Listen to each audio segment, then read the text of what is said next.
એક રાત્રે હું કાકીના કપડાં પહેરીને મારા કાકાના રૂમમાં સૂવા માટે ગઈ તો મારા પગ નીચેથી જમીન નીકળી ગઈ, કારણ કે મારા કાકાએ આખી રાત મને કાકી સમજીને. હેલો મિત્રો, મારું નામ હિના છે. હું આજે મૂંઝવણમાં હતી અને હવે મને ઈર્ષ્યાની સાથે સાથે ચિંતા પણ થઈ રહ્યું હતું કે કાકી રોજ ગુરુવારે આવું શું કરે છે. તો બીજા દિવસે સવારે કાકા તેને 10,000 આપે છે અને 10,000 રૂપિયા કોઈ નાની રકમ ન હતી. તે ત્યારે 500 પણ મારા હાથમાં પકડ્યા ન હતા. મારી પણ ઘણી જરૂરિયાતો અને ઈચ્છાઓ પ્રમાણે હું મારી જરૂરિયાતો પૂરી કરી શકું એટલા માટે પૈસા રાખવાની મારી ખૂબ ઈચ્છા હતી, કારણ કે હું મારા કાકા પર નિર્ભર હતી.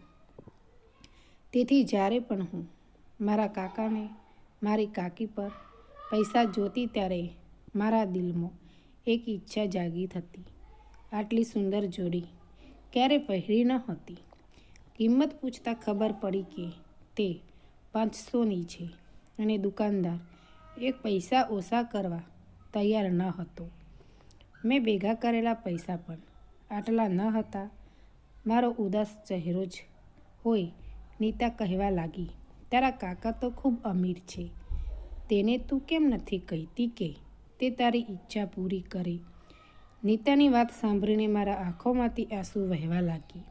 હું તેને શું કહું કે મારા કાકા પૈસાની દૃષ્ટિએ ઘણા, મેં જ પણ દિલથી બહુ નાના છે. એ તો ઘરમાં મને કેમ સહન કરે છે તે હું જાણતી હતી. તો કાકી રોજ તેને કહેતી કે મને ઘરમાંથી બહાર કાઢી મૂકે, કારણ કે તેનો એકમાત્ર વહાલો પુત્ર અજય મારા પણ દિલ ગુમાવી બેઠો અને કાકી એ વાત સહન કરી શકતી ન હતી કે હું તેના જીવનનો ભાગ પણ તે મારું એમ કહી અપમાન કરે છે કે તને તો તારી માતાએ પણ અપનાવી નથી, પણ અમે તને અમારા ઘરે રાખીએ છીએ અને 2 ટાઈમ ખવડાવીએ છીએ. અને આ સાંભળીને મારું હૃદય તૂટી જતું હતું. હું મારા જ વિચારોમાં ખોવાયેલી હતી. ત્યારે સુનીતાએ મને જોરથી હલાવીને કહ્યું કે તારી પાસે પૈસા નથી તો તું ક્યાં સુધી આ સૂટ જોતી રહી. આમ જોવાથી દુકાનદાર તારા પર દયા નહીં આવે. નીતાની વાત સાંભળીને હું દુઃખી હૃદય સાથે હસી અને મારા હૃદયને એક જગ્યાએ મૂકીને ઈર્ષ્યા કરતી આંખો સાથે ઘરે પાછી આવી. આ કોઈ પહેલી વાર ન હતી કે મને કંઈક ગમ્યું હોય અને મેં તેને છોડી દીધું, પણ નાનપણથી લઈને આજ સુધી લગભગ રાતની રાહ જોઈ રહી. ત્યારે રાત પડી ત્યારે મેં મારી કાકીના દૂધના ગ્લાસમાં ઊંઘની દવા મિક્સ કરીને તેને પીવડાવી. કાકી તેના રૂમમાં જતા પહેલાં હોલમાં કોઈને એવી જોતી હતી, પણ દૂધ પીધા પછી કાકી ટીવી જોઈ રહી હતી ત્યારે તેને સોફા પર જ આજે તકની રાહ જોઈ રહી હતી. જ્યારે મેં જોયું કે તે ગાઢ નિંદ્રામાં છે, હું તેના શરીરના સ્ટોર રૂમ તરફ ખેંચી અને તેને મારા પલંગ ઉપર સુવડાવી દીધી. મેં તેના કપડામાંથી એક જોડી કપડાં કાઢી અને પહેરીમાં કાકા રાત્રે મોડે આવ્યા અને તે આવે તે પહેલાં હું કાકીની જગ્યાએ તેમના બેડ પર સૂઈ ગઈ હતી. મેં અડધો દુપટ્ટો મોં સુધી રાખી દીધો અને મારા કાકીની જેમ જ મારા વાળનું બંધ બનાવ્યો હતો. ખૂબ જ નર્વસ અનુભવી રહી, કારણ કે હું વિચાર્યા વગર આ રૂમમાં તો ચાલી આવી હતી. ત્યારે તેને બૂમ પાડીને પૂછ્યું કે આજે કેમ વહેલી સૂઈ ગઈ.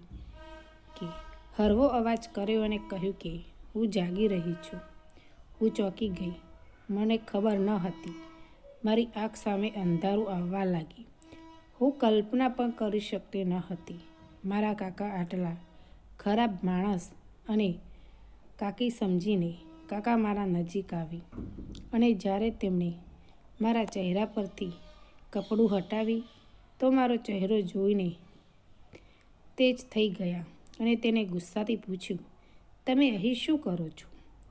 મારી આંખોમાંથી આંસુ પડવા લાગે અને મેં કહ્યું કે હું જાણું છું કે તમે મારી સાથે આ કેવી રીતે કરી શકાય.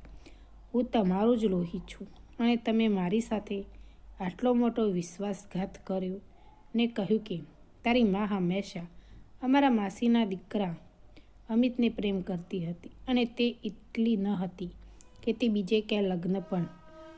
મારી અને અમિત વચ્ચે કોઈ વાત લઈ ઝઘડો થયો, તેથી મેં તારી માતાના લગ્ન અભણ માણસ સાથે નહીં પણ મારા મિત્ર સાથે કરાવી. માતા ખૂબ જ સીધી હતી.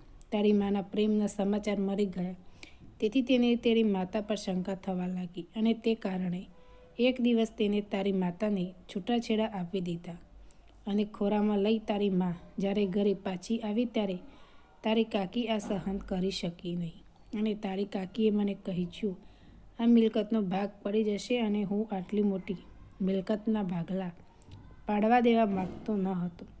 કાકીને કહ્યું કે જલ્દી તારી માતા મારી માટે સંબંધ શોધો અને તારી દાદીનું એક પણ ન ચાલવાથી.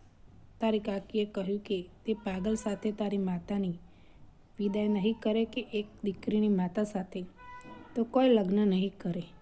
તેથી બંને જે જલ્દી તેના ઘરે જવું વધુ સારું છે. કોઈ પણ રીતે એ હતું તારા પહેલાં પિતા ક્રૂડ અને ખરાબ વ્યક્તિ હતા. તારી માતા ઘર છોડી એટલી સરળતાથી મરી જાય અને તેથી નિર્ણય લીધો હતો. રાત્રે આ રૂમમાં આવી તે અમારા બધા પ્લાન નિષ્ફળ કરી નાખ્યા છે અને હવે તને સત્ય પણ ખબર પડી ગઈ છે. ખરેખર કાકા રૂમમાં આવ્યા અને તેમની આ બધી વાતો સાંભળીને મારા તો હોશ ઉડી ગયા.